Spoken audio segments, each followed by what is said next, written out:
শুভ দুপুর বন্ধুরা। আমার ছানাদের অবস্থা সবাই দেখো।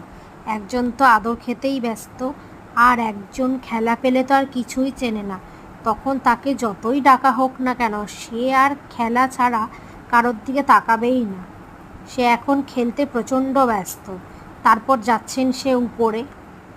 আর ইনি হলেন চিকু মহারানী। সে এখন রেস্ট করছেন, একটু পর তার খাওয়া দাওয়া হবে। সবাই তখন খাবে। ইনি হলেন পপি সুন্দরী। আর ওই যে দেখা যাচ্ছে আমার নান্টু মাসি। আর এই যে ফ্রুটি, ইনি নামছেন এখন খাওয়ার জন্য। সারাদিন এদের বদমাইশি, প্রচণ্ড বদমাশেরা। আমার ছানাদের তোমাদের কেমন লাগছে বন্ধুরা জানিও।